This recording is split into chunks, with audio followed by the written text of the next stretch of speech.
اعوذ باللہ من الشیطان الرجیم بسم اللہ الرحمن الرحیم رب اشرح لی صدری ویسر لی امری واحلل عقدۃ من لسانی یفقہوا قولی۔ سورہ یوسف جو قرآن کی 12ویں سورہ ہے، اس میں ہمیں کوئی 20 لیسنس پڑھنے کو ملتے ہیں۔ اس میں لیسن نمبر 1 یہ ہے کہ the miracle of language and the eloquence of Quran, یعنی دس سورہ یعنی سورہ یوسف جو ہے it shows us the miracle of Quran, its style, recitation and the intricacy and interwoven meaning. Everything about the language of Quran is miraculous, یعنی قرآن کی language جو ہے اور اس کی کا جو بیان ہے وہ اتنا انٹریکیٹ ہے کہ اس کی مثال میں کہیں اور نہیں ملتی۔ لیسن نمبر 2 جو ہے وہ اس میں ملتا ہے کہ the stories of Quran are the best, یعنی اللہ سیز کہ we relate to you O prophet the best of stories, تو Quranic stories are the best and they deserve a close study. یعنی مطلب یہاں پر یہ کہنے کا ہے کہ ہمارے پاس یہ انکمبنٹ ہے کہ ہم اس کو پڑھیں، ان کو تفصیل سے پڑھیں، اپنے بچوں کو یہ سمجھائیں، اور جس کو بھی ہم یہ بات پہنچا سکتے ہیں ان کو ہم یہ بات پہنچائیں۔ نمبر 3 جو ہے وہ یہ ہے کہ when Allah wants to bless someone he blesses him with knowledge, یعنی Allah tells us in his surah that he had blessed the family of Ishaq with knowledge, wisdom and prophethood, and the ultimate blessing from Allah are faith and knowledge. یہاں رسول اللہ صلی اللہ علیہ وسلم نے یہ بھی فرمایا ہے کہ جب اللہ کسی پر اپنی رحمت نازل کرنا چاہتا ہے تو اس کو دین کا علم عطا کر دیتا ہے۔ لیسن نمبر 4 جو ہے وہ یہ ہے کہ the intuition of believer is true, یعنی of the wisdom of this, اس سورہ کی جو وزڈم ہے اٹ شوز کہ دا بلیورز فراسہ یا انٹیوشن از ریئل۔ فراسہ یعنی فراست جو ہے it comes from being close to Allah and it keeps the believer rightly guided. Yaqub علیہ السلام کی فراست جو تھی اس نے ان کو وارن کیا کہ دیر از سم تھنگ رانگ، کیونکہ ان کے جو دوسرے بھائی تھے وہ یوسف علیہ السلام کو مارنے کے پیدر پہ تھے، اور یہ صرف وجہ سے ہوا کہ یعقوب علیہ السلام جو تھے وہ اللہ تعالیٰ سے بہت لگاؤ رکھتے تھے۔ لیسن نمبر 5 جو ہے وہ یہ ہے کہ true dreams and their interpretation are gift from Allah, یعنی dreams are a constant motive of Surah Yusuf, جس میں حضرت یوسف علیہ السلام کو بچپن میں ہی خواب آ گئے تھے کہ جہاں پر انہیں بتایا گیا تھا کہ وہ قید ہو جائیں گے، اس کے بعد فائنلی وہ ایک کنگ کی شکل میں نمودار ہوں گے۔ تو وہ صرف اس لیے تھا کہ وہ ایک بہت ہی پاک دامن اور بہت ہی شریف النفس انسان تھے اور اللہ تعالیٰ کے محبوب بندے تھے۔ لیسن نمبر 6 جو ہے وہ یہ ہے کہ the inner beauty of decency and morality is more attractive than outer beauty. So the events of the story of Yusuf shows us that inner beauty is a result of one's character, and it comes from good manners, chastity, and living a good and wholesome life. یوسف علیہ السلام جو تھے بذات خود بہت ہی attractive اور بہت ہی handsome انسان تھے، لیکن اصل میں ان کی جو عروج یا ان کی جو کیریکٹر ہے یا ان کی جو عظمت ہے وہ ان کی آؤٹر بیوٹی نہیں بلکہ ان کی انر بیوٹی کی وجہ سے ہے۔ لیسن نمبر 7 جو ہے وہ یہ ہے کہ righteousness leads to success in life and the next. Yusuf علیہ السلام's character was attested to all by those who knew him, his family, the wife of Al-Aziz, the prisoners, the witness, and finally even the king himself۔ یوسف علیہ السلام جو تھے ان کو کس طرح سے لوگوں نے ایڈ کیا، العزیز کی وائف جو تھی انہوں نے ان کو الزام بھی لگایا، اس کے باوجود ان چیزوں سے بچے رہے۔ آپ قید میں گئے، وہاں پر ایز اے پرزنر آپ کو لوگوں نے وٹنس کیا، لیکن آپ کی شخصیت سے وہ لوگ متاثر ہوئے اور آپ کی رائٹنیسنس کی وجہ سے لوگوں نے آپ کا بہت احترام کیا۔ لیسن نمبر 8 جو ہے وہ ہے کہ the importance of being fair and just۔ So this surah teaches us the importance of being fair, just and equitable, especially with our children، جیسے کہ یعقوب علیہ السلام تھے۔ یہ سورہ میں یہ بھی بتایا گیا ہے کہ فیئرنس اور لو جو ہے یہ ڈفرینٹ ہوتے ہیں، یعنی یہ ضروری نہیں کہ ہر انسان جو ہے وہ اپنے تمام بچوں سے ایکولی محبت کرتا ہو، جیسا کہ اس سورہ میں بتایا گیا کہ یوسف علیہ السلام جو تھے وہ حضرت یعقوب علیہ السلام کے چہیتے بیٹے تھے۔ لیسن نمبر 9 جو ہے وہ یہ کہ appreciate the blessings of Allah and accept what you don't have, یعنی Surah Yusuf teaches us to appreciate Allah's blessing and be content with what we have۔ Lesson number 10 جو ہے وہ یہ ہے کہ ڈونٹ flaunt your blessings، یعنی اللہ ڈز ناٹ لو دا بوسفل سے مطلب ہے وہ لوگ جو کہ ہر چیز کو بڑھا چڑھا کر بیان کرتے ہیں، اور اللہ تعالیٰ نے ان کو جو رحمتیں نازل کی گئی ہیں ان کو لوگوں کے سامنے بڑائی کے ساتھ پیش کرتے ہیں۔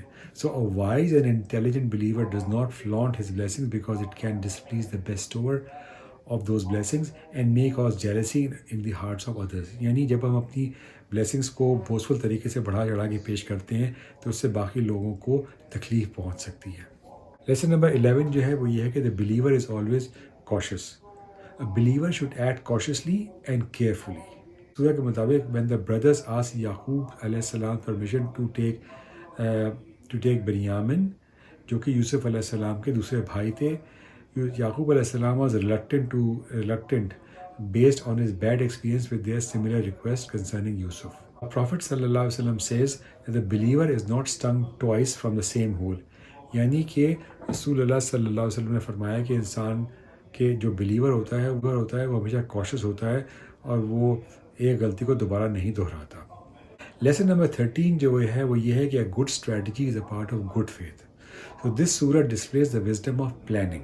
پلاننگ ہماری زندگی میں کتنی امپورٹنٹ ہے, اس سورہ میں اس کو بیان کیا گیا ہے. The believer always think 10 steps ahead. Lesson number 14 جو ہے وہ یہ ہے کہ show respect to your parents in every way possible. So our religion tells us to treat our parents with honor and respect. So the action of Yusuf alayhi salam demonstrated that. When he welcomed his parents as they arrived in Egypt, he went to outskirts of the city to greet him, had them to sit on the throne and treated them lavishly. No human being deserves more veneration than his parents. Lesson number 15 جو ہے وہ یہ ہے کہ pious households produce pious children. Allah mentioned at the beginning of surah that he had completed his favors upon you and the descendants of Yaqub. یعنی حضرت یوسف علیہ السلام کے بارے میں یہ کہا گیا ہے. Just as he once perfected it upon your forefathers Ibrahim and Isaac. The important takeaway is that if we want our children to be righteous, we have to embody that quality ourselves first. یعنی اگر ہم چاہتے ہیں کہ ہمارے بچے نیک ہوں تو ہمیں اس صورت میں ان کے لیے ایز این ایگزامپل بن کے رہنا پڑے گا. لیسن نمبر 16 جو ہے وہ یہ ہے کہ the believers are concerned about their offsprings. یعنی believers جو ہیں ان کو اپنے بچوں کے بارے میں خاص خیال رکھنا چاہیے. Believers should always make it a priority to protect their family and children at both the physical and spiritual level. When Yusuf told his dream to his father, Yaqub immediately wanted to protect him. He didn't boast. یعنی کہ یوسف علیہ السلام نے جب اپنے father یعقوب علیہ السلام کو یہ بتایا کہ انہیں خواب آیا جس میں ان کو اپنی پروفیسی کے بارے میں یا اپنے پروفٹ ہونے کے بارے میں انہیں کچھ مثالیں ملی, تو یعقوب علیہ السلام نے ان سے کہا کہ اس کا تذکرہ کسی سے نہ کرنا. لیسن نمبر 17 جو ہے وہ یہ ہے کہ protect your faith and chastity in your youth and Allah will protect you in your old age. We learn from Surah Yusuf that if we try to protect our faith and chastity in our youth, Allah will protect us from corruption in later life. یعنی اگر ہم اپنی جوانی میں پاک دامنی کو اپنے ساتھ رکھیں گے تو اللہ تعالیٰ ہمیں اپنے بڑھاپے میں عزت بخشے گا. لیسن نمبر 18 جو ہے وہ یہ ہے کہ be on guard against the evils of ego. The story of Yusuf alayhi salam tells us the perils of succumbing to one's ego. Our ego can call us to evil, as the actions of brothers showed. یعنی یوسف علیہ السلام کے بھائیوں نے ان کو قتل کرنے کی کوشش کی تھی صرف وجہ سے کہ شیطان نے ان کو بھڑکایا تھا. The wife of Al-Aziz had suffered from ego and it harmed her bad. اس سورہ میں لیسن نمبر 19 جو ہے وہ یہ ہے کہ jealousy is destructive. A critical lesson from Surah Yusuf is that jealousy is one of the most destructive emotions known to human. It makes an otherwise rational person behave irrationally. In a fit of jealousy, people can do things they never imagined they could. That's why we should seek refuge in Allah from jealousy and try to suppress it as soon as it occurs in our hearts. اور آخری lesson جو ہے وہ یہ ہے کہ dangers of free mixing. Of the lessons we learn from this surah is the dangers of interacting with the opposite gender, especially when it can lead to temptation. Yusuf and the wife of Al-Aziz were alone together for long periods and this fueled her lust. The Prophet said, whoever has faith in Allah and the last day, let him not be alone with an unrelated woman without her guardian. تو یہاں پر ایک lesson ہے جو کہ یہ بتاتا ہے کہ ہمارے معاشرے میں جو فری مکسنگ ہے یہ کوئی ایک بہت اچھا عمل نہیں ہے اور اس میں we have to be very very cautious. السلام علیکم ورحمۃ اللہ وبرکاتہ.